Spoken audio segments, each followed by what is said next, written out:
presentation, we are going to look at the roles played by the Dutch Reformed Church. The Dutch Reformed Church during the apartheid period in South Africa. I know many persons will be asking that during the apartheid period, were there no religious organizations? What were the roles they played? What did they do? Why was it that the apartheid policies, activities which were very dehumanizing to blacks happened within that period?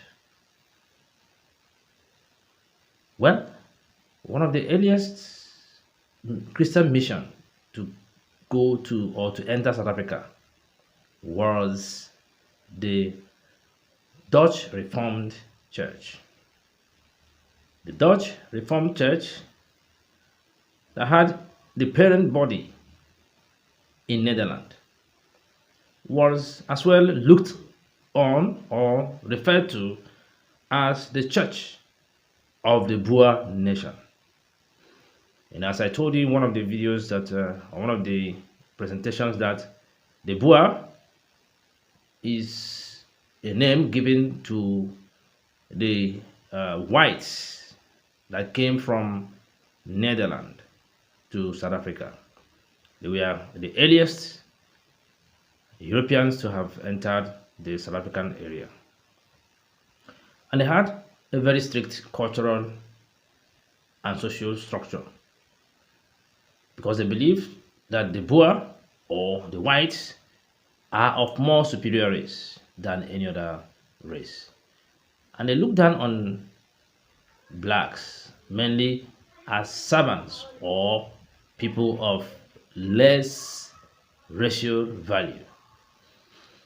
Well, we don't want to go into the general expansion and general analysis of the apartheid, but we are going to focus mainly on the Dutch Reformed Church activity. Well, the Dutch Reformed Church provided theological backing to the apartheid activities. They provided theological backing to the apartheid activities. This particular religious organization were mainly for the Boers, or the Boers can as well be called the Afrikaans. The church tend to preach more on the Old Testament. They lay more emphasis on the role of God's chosen people among the masses of believers, and they believe that they belong to the God's chosen people. The church also believed in predestination. They believed in predestination. Predestination here simply means the belief that God had decreed from eternity that people should, or people shall have eternal life, or some people shall have eternal life while others will perish. And they believed as at that period that no matter what you do, you cannot change this. If you are decreed by God to have eternal life, you are decreed by God to have eternal life. If you are condemned already by God, you are condemned already by God. That was the belief and the theological preachings of the Dutch Reformed Church as at that time. This particular belief strengthened the segregational activities of the apartheid government in South Africa. Well, as a matter of fact, some members or some ministers of the church were as well into political activities. Some ministers of the church were as well into political activities. This aided the activities of the government, of the apartheid government in South Africa. Well, in other words, the perpetual, or in other words, the church helped to perpetuate divisions, apartheid policies in South Africa, which didn't go down well with the blacks. Some ministers of the church even won elections. And one of the Boer parties at that period won election under the slogan of apartheid: division, division, division, segregation and suppression, and pure suppression. And this wasn't good. But there's a very interesting twist to this. The national or the global headquarters or the mother body of the church in Netherlands wasn't feeling very comfortable with the activities of the South African version of the church. In around 18 in around 18 I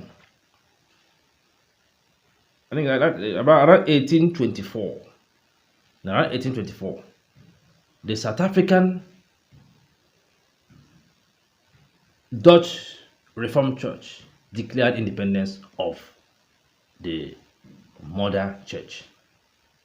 This was because they wanted to continue perpetuating the apartheid policies, which was socially wrong, politically wrong, and as well economically very wrong.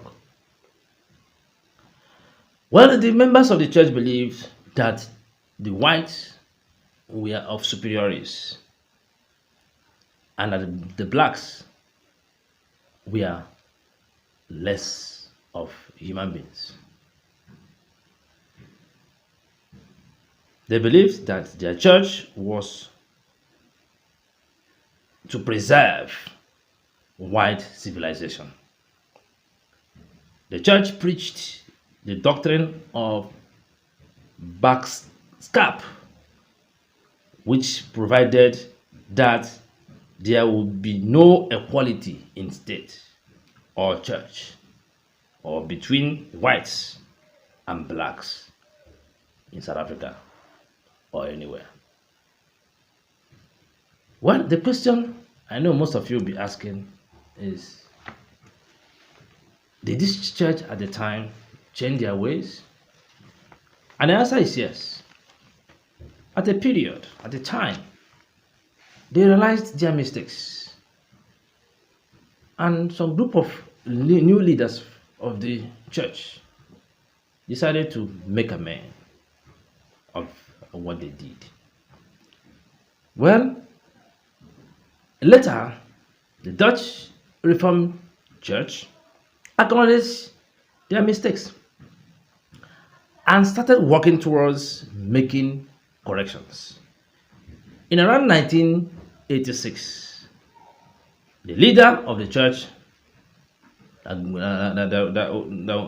went with the name, whose name was the leader of the church, whose name was Nellis van Rensburg,